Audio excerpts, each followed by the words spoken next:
السلام علیکم ورحمۃ اللہ وبرکاتہ۔ ڈیلی مسائل کی ایک نئی کلپ کے ساتھ آپ حضرات کی خدمت میں حاضر ہوا ہوں۔ ایک صاحبہ سوال کرتی ہیں کہ دنیاوی علوم جیسے ڈاکٹر بننا، انجینئر بننا، پروفیسر بننا، یہ جو دنیا کے علوم ہیں، ان علوم کے حاصل کرنے پر ثواب ملتا ہے یا نہیں ملتا؟ بزرگان محترم، اس کا جواب یہ ہے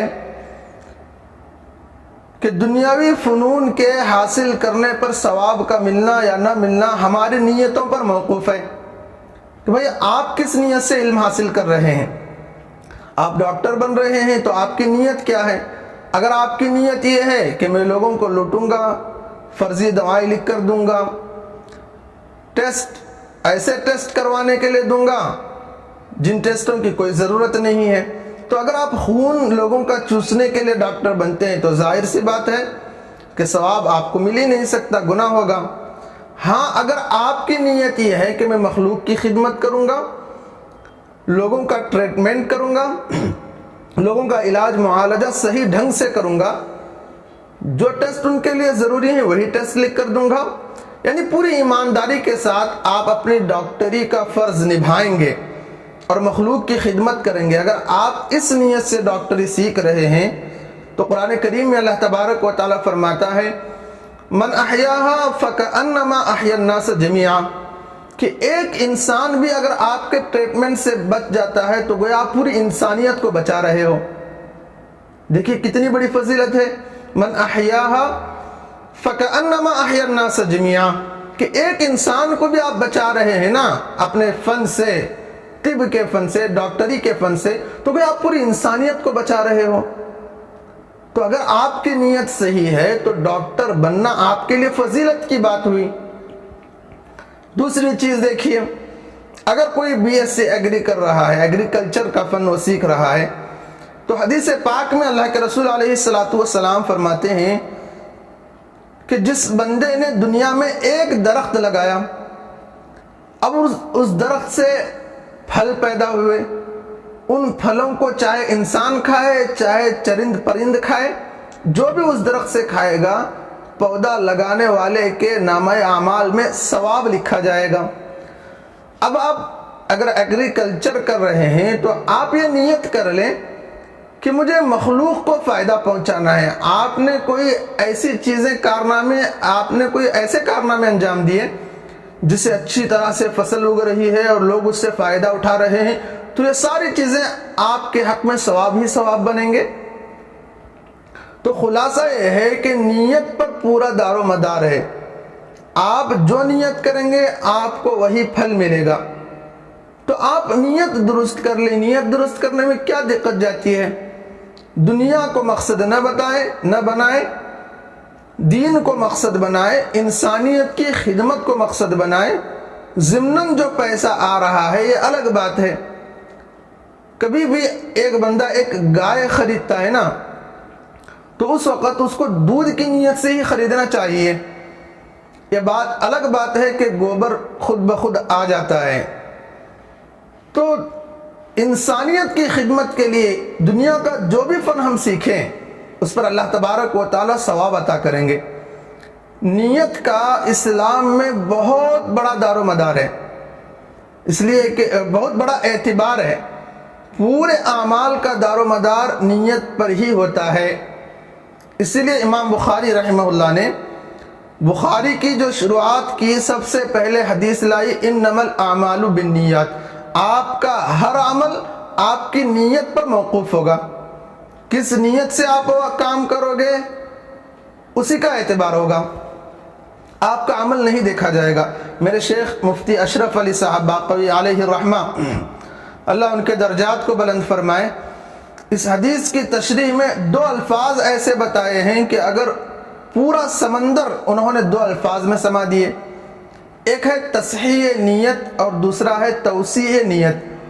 یعنی جب بھی ہم کوئی کام کر رہے ہوں، چاہے ہم دنیا کی ہی تعلیم حاصل کر رہے ہوں، انجینئر بنو، ڈاکٹر بنو، لائر بنو، پروفیسر بنو، جو چاہے آپ دنیا کا علم حاصل کر رہے ہو، سب سے پہلے نیت کو درست کر لو کہ میں کسی بھی عہدے پر فائز ہو جاؤں یا کوئی بھی فن سیکھوں، اس سے میرا مقصد مخلوق کی خدمت ہے، ایک تصحیح نیت ہے، اور دوسرا توسیع نیت، کہ نیت کو بڑا بنا کر رکھو، چھوٹی چھوٹی نیتیں نہیں ہونا چاہیے۔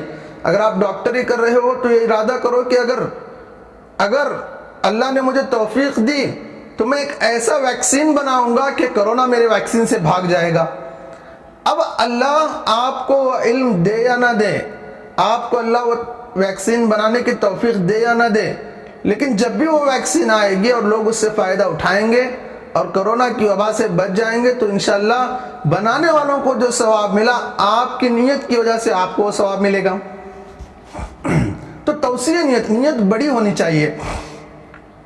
کوئی وکیل بن رہا ہے تو اس نیت سے نہ بنے کہ ہمارے تعلق میں جو 10-20 جو کیس آتے رہیں گے اسی میں ٹکر کھاتا رہوں گا، مرتا رہوں گا، پیٹتا رہوں گا، مارتا رہوں گا، مرتا رہوں گا، اس نیت سے نہیں، بلکہ ایک اچھی نیت اور وسیع نیت کے ساتھ وکیل بنو کہ اسلام اور مسلمانوں پر کوئی ایسا واقعہ آ جائے تو میں اس کا دفاع کروں گا، اسلام کا دفاع کروں گا۔ مسلم پرسنل لا جو بورڈ ہے، اس بورڈ کی طرف سے اگر مجھے سپریم کورٹ میں بھی جا کر اسلام کے دفاع کا، اسلام پر آنے والی مصیبتوں کا توڑ اگر کرنے کا مجھے موقع ملے گا تو میں ضرور کروں گا۔ اگر وہ اتنی بڑی نیت لے کر اگر آپ وکالت سیکھ رہے ہیں نا، اگر آپ کو اپنے گاؤں سے باہر بھی جانے کی توفیق نہیں ہوئی، پھر بھی اللہ تبارک و تعالیٰ آپ کو ثواب دے دیں گے آپ کی نیت پر۔ تو نیت کی درستگی اور نیت کو وسیع بنا کر رکھنا ہے، جیسے ہم نیت کر رہے ہیں ویسا ہمارا پھل ملے گا، اسی پر پورا دار و مدار۔ ایک مثال دیتا ہوں، دیکھیے آپ سمجھیے۔ ایک بندہ بازار میں بیٹھ کر ترکاری بیچ رہا ہے، صبح سے شام تک نماز فرض وقت ادا کرتا ہے، مسجد جا کر پھر بازار جاتا ہے، ترکاری بیچتا ہے۔ ایک بندہ وہ ہے جو صبح سے شام تک مسجد میں پڑا ہوا ہے۔ اگر ان دونوں حضرات کی نیت میں خلل آ گیا، گڑبڑی آ گئی، تو میں آپ کو بتاتا چلوں کہ بازار میں بیٹھنے والا، بیٹھ کر ترکاری بیچنے والا مسجد میں رہ کر عبادت کرنے والے سے بھی افضل ہو جائے گا۔ وہ کیوں؟ اس لیے کہ بازار میں بیٹھ کر ترکاری بیچنے والا اگر یہ نیت کر لے کہ بھائی اللہ نے بیوی بچے مجھے دیے ہیں، ان کو پالنا ہے، ماں باپ کے حقوق ہیں، بچوں کے حقوق ہیں، بیوی کے حقوق ہیں، ان حقوق کو ادا کرنا میرے ذمہ فرض ہے اور اللہ نے یہ ذمہ داری مجھے دی ہے، تو ذمہ داری کے احساس کے ساتھ اگر وہ بازار میں بھی بیٹھ کر ترکاری بیچ رہا ہے نا، تو اللہ تبارک و تعالیٰ اس کو عبادت گزاروں میں شمار کریں گے۔ جو بندہ مسجد میں پڑا ہوا ہے، اس نیت سے پڑا ہوا ہے کہ لوگ مجھے عابد کہیں، عالم کہیں، فاضل کہیں، مفتی کہیں، قاری کہیں، نہ معلوم کیا کیا کہیں، اگر اس نیت سے وہ صبح سے شام تک کیا پوری زندگی بھی مسجد میں پڑا رہے گا نا، تو اس کا ایک سجدہ بھی قبول نہیں ہوگا۔ تو پورا جو دار و مدار ہے نا، وہ نیت پر ہوتا ہے۔ آج کل مسلمانوں میں ایک خرابی یہ پائی جا رہی ہے کہ ہم نے دین اور دنیا کو ڈیوائیڈ کر دیا ہے، تقسیم کر دیا ہے کہ دنیا الگ ہے، دین الگ ہے۔ اسی لیے تو ہم علم کی بھی تقسیم کر رہے ہیں کہ یہ دنیا کا علم، یہ دین کا علم۔ اور یہ نظریہ ہمارے اندر جب سے آیا ہے نا، اس وقت سے نقصان یہ ہوا کہ دین مسجد تک محدود رہ گیا۔ اسلام کا نام لیتے ہی ہمارے ذہن میں مسجد آتی ہے، مسجد سے نکلنے کے بعد اسلام بھی ختم۔ حالانکہ اسلام وہ مذہب ہے جو زندگی کے ہر موڑ پر رہنمائی کرتا ہے۔ آپ جہاں بھی رہو، بازار میں رہو، دکان میں رہو، فیکٹری میں رہو، کاروبار میں رہو، بزنس میں رہو، یا آپ جاب پر رہو، آپ جہاں بھی ہیں اسلام آپ کے ساتھ ہے، اور اس جگہ میں اسلام آپ کو گائیڈ کرتا ہے۔ ایک آیت آپ کے سامنے میں پیش کرتا ہوں، دیکھیے۔ قرآن کریم میں اللہ تبارک و تعالیٰ فرماتا ہے وَمَا خَلَقْتُ الْجِنَّ وَالْإِنسَ إِلَّا لِيَعْبُدُونَ، ہم نے انسان کو اپنی عبادت کے لیے پیدا کیا ہے۔ اب آپ ذرا سوچو کہ ایک انسان کیا پوری زندگی مسجد میں پڑا رہتا ہے یا پوری زندگی نماز میں مشغول رہتا ہے؟ نہیں نا، 5 وقت کی نماز فرض ہے، زیادہ سے زیادہ 1 گھنٹہ۔ ہم بقیہ گھنٹے کیا کرتے ہیں؟ دنیا میں کاروبار میں رہتے ہیں، بزنس میں رہتے ہیں، جاب میں رہتے ہیں، تو پھر عبادت کیسے ہوئی؟ ہمیں سمجھتے ہیں کہ یہ چیزیں عبادت نہیں ہیں، اور ان چیزوں کا اسلام سے کوئی کنیکشن یا تعلق نہیں ہے، یہ ہماری غلطی ہے۔ بلکہ عزیز دوستو، اگر ہم اپنے آپ پر آنے والے حقوق کی ادائیگی کے لیے کچھ بھی کر رہے ہوں، ہمارا ہر کام عبادت ہے، چاہے ہم جہاں بھی ہو، چاہے جاب پر ہو، بزنس پر ہو، جو چیز بھی ہے نا، اگر ہم اپنے اوپر آنے والے حقوق کی ادائیگی کے لیے وہ کام کر رہے ہیں اور وہ فن اور اس چیز میں مصروف ہیں تو وہ عبادت ہی ہے۔ اگر ہم اللہ اور اس کے رسول کے جو طریقہ بتایا ہے اس طریقے کے مطابق ہم زندگی کے جس شعبے میں بھی ہیں وہ عبادت ہی ہے۔ ایک بات آپ یاد رکھیں، اسلام میں رہبانیت نہیں ہے، یعنی پوری دنیا کو چھوڑ چھاڑ کر بیٹھ جاؤ، اللہ اللہ کرتے کرتے پہاڑ میں جا کر بیٹھ جاؤ، غار میں گفا میں جا کر بیٹھ جاؤ، دنیا سے بے تعلق ہو جاؤ، ڈاکٹر مت بنو، انجینئر مت بنو، پروفیسر مت بنو، لائر مت بنو، دنیا کا علم حاصل مت کرو، دنیا کا فن حاصل نہ کرو، اس طرح اسلام میں نہیں ہے۔ اسلام رہبانیت کو نہیں سکھاتا۔ ایک مثال آپ کو دیتا ہوں، دیکھیے، ایک بندہ ایک گفا میں جا کر بیٹھ گیا، اب اللہ اللہ کر رہا ہے، اللہ اللہ کر رہا ہے، اللہ اللہ کر رہا ہے۔ ایک دن گزر گیا، 2 دن گزر گیا، 3 دن گزر گئے، 4 دن گزر گئے، 5 دن گزر گئے، کھانا ہی نہیں کھایا، کھانا نہیں کھایا۔ آخر انسان کتنے دن زندہ رہے گا کھانا پینے کے بغیر؟ 1 مہینہ زندہ رہ لیا سمجھ لو، 1 مہینے کے بعد مر گیا۔ اب آپ کیا کہیں گے اس کو؟ ولی کامل کہیں گے؟ یعنی آپ کے دماغ میں تو یہی آ رہا ہوگا نا کہ ارے بھائی کھانا پینا چھوڑ کر بھوکا اللہ کی یاد میں مر گیا۔ اگر آپ کو وزیر سمجھ رہے ہیں تو آپ اسلام کی طرف آ کر دیکھو، اسلام اس کے بارے میں کیا کہتا ہے۔ اسلام تو اس آدمی کو جہنمی بتاتا ہے، کیونکہ اس نے خودکشی کی ہے۔ اللہ نے کب کہا تھا کہ تم بھوکے مر جاؤ؟ اللہ نے کب کہا تھا کہ تم پیاسے مر جاؤ؟ اللہ نے بھوک اور پیاس کے ساتھ مرنے کا حکم نہیں دیا، بلکہ اللہ نے زندگی دی ہے تو اس زندگی کو گزارنا یہی اصل ہے۔ جب تک فطری موت نہ آ جائے اس وقت تک زندگی گزارنے کے جو اسباب ہیں ان اسباب کو اختیار کرنا ہی اللہ کا حکم ہے کہ آپ کھانے کے بغیر زندہ نہیں رہ سکتے، تو کھانا آپ پر فرض ہے۔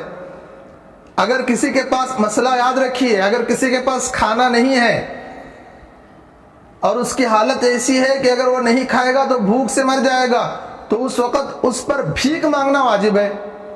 پہلے تو کمائی کرنا واجب ہے، اگر کمائی نہیں کر سکتا، معذور ہے، تو پھر بھیک مانگ کر کھانا اس پر واجب ہے۔ تو دیکھیے اب اسلام یہ نہیں کہہ رہا کہ آپ نہیں کمائی کر سکتے تو بھوکے مر جاؤ، آپ کو شہادت کا ثواب ملے گا۔ اسلام یہ کہہ رہا ہے کہ اگر دوسرے اسباب نہیں ہیں تو بھیک مانگ کر تو کھاؤ، لیکن زندگی بچاؤ۔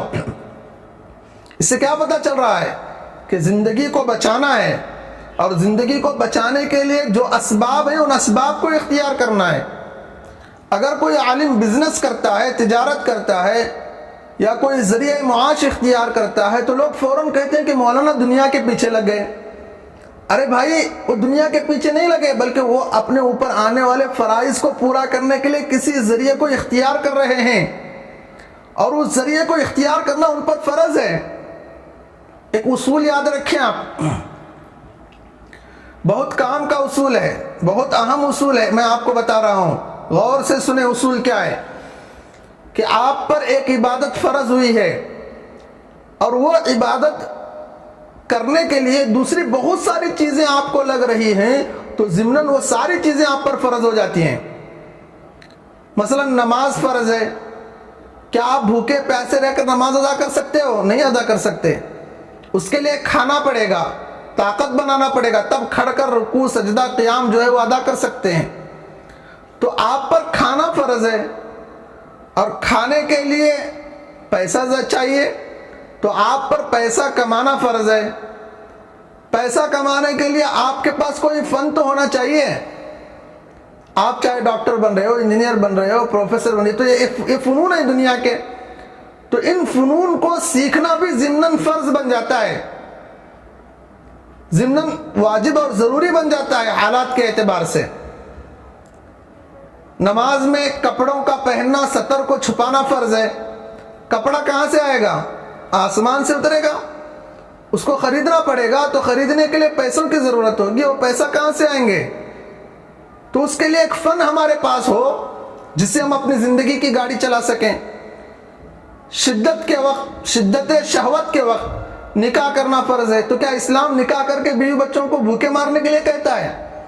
بلکہ اسلام تو یہ کہتا ہے کہ بھائی نکاح کر لیے تو اب بیوی کا نان و نفقہ تم پر واجب، کہ اس کو گھر دو، کپڑا دو، کھانا دو، بچے ہو گئے تو ان کی پرورش واجب۔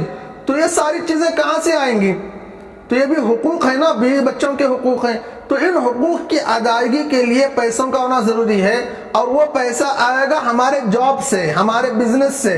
تو جو جاب اور بزنس ہم کر رہے ہیں نا، تو وہ ضمناً وہ بھی واجب ہو جاتا ہے، وہ بھی عبادت میں شامل ہو جاتا ہے۔ اگر ہم پر جو حقوق ہیں ان حقوق کی ادائیگی کے لیے بندہ کوشش کرتا ہے، تو جس فیلڈ میں بھی وہ کوشش کر رہا ہے، جاب کر رہا ہے، بزنس کر رہا ہے، جو بھی کر رہا ہے، اس کا وہ کام ضمناً عبادت بن جاتا ہے، اور اس کے لیے وہ چیز ضروری بن جاتی ہے۔ اس اصول کو آپ یاد رکھیں۔ تو بزرگان محترم، میں یہ ساری باتیں اس لیے کہہ رہا ہوں کہ ہم نے غلطی یہ کی ہے کہ ہم نے دنیا اور دین کو ڈیوائیڈ کر دیا ہے، ہم نے اس کو تقسیم کر لیا ہے۔ ایسا کچھ نہیں ہے، بلکہ آپ دنیا میں جو بھی کام کر رہے ہیں اس نیت سے کر لیں کہ مجھ پر اللہ نے جو حقوق عائد کیے ہیں ان حقوق کو میں ادا کرنے والے بن جاؤں گا۔ مثلا دیکھیے، دنیا میں مسلمانوں پر جو فرائض ہیں ان میں سے ایک زکوٰۃ کا فریضہ ہے، ایک حج کا فریضہ ہے۔ کیا زکوٰۃ اور حج پیسوں کے بغیر ادا ہو سکتے ہیں؟ نہیں ہو سکتے نا۔ تو زکوٰۃ اس نیت سے آپ پیسے کماؤ کہ اللہ مجھے طاقت دے گا تو میں مدارس کا تعاون کروں گا، غریبوں کا، یتیموں کا، مسکینوں کا اور محتاجوں کا، ہر مخلوق کی اچھی سے اچھی خدمت کروں گا۔ اس نیت سے اگر آپ اعلیٰ سے اعلیٰ ڈگریاں کما رہے ہو اور صحیح طریقے سے، حلال طریقے سے پیسہ بھی کما رہے ہو، تو وہ بھی آپ کے لیے دین ہے، وہ بھی آپ کے لیے دین ہے۔ ورنہ اگر سارے مسلمان غریب بن جائے تو زکوٰۃ کون دے گا؟ سارے مسلمان غریب بن جائے تو حج کون کرے گا؟ تو ایسا نہیں ہے۔ اسلام رہبانیت کا حکم نہیں دیتا، دنیا سے بے تعلق رہنے کا حکم نہیں دیتا۔ تو آپ جس طرح اسلام اور مسلمانوں کے لیے، جس طرح مسلمانوں کے لیے دینی علوم کا حاصل کرنا ضروری ہے، اسی طرح مسلمانوں کو دنیا کے ہر فیلڈ میں آگے رہنا ضروری ہے۔ آج کے زمانے میں تو بہت ہی زیادہ ضروری ہے۔ اس لیے میں ایک بات کہتا ہوں کہ آپ مسلمان بن جاؤ، اسلامی تعلیمات کو اپنانے والے بن جاؤ، پھر اس کے بعد آپ جو بننا چاہے بن جاؤ۔ آپ ڈاکٹر بنو، پروفیسر بنو، لائر بنو، انجینئر بنو، سائنسدان بنو، یا جو چاہے آپ بنو، اچھی نیت کے ساتھ بنو، اللہ آپ کو اس عمل کے بدلے ثواب عطا کرے گا۔ آج کے لیے اتنا کافی ہے۔ انشاءاللہ اگلے ویڈیو میں اگلے سوال اور اس کے جواب کے ساتھ حاضر ہوں گا۔ السلام علیکم ورحمۃ اللہ وبرکاتہ۔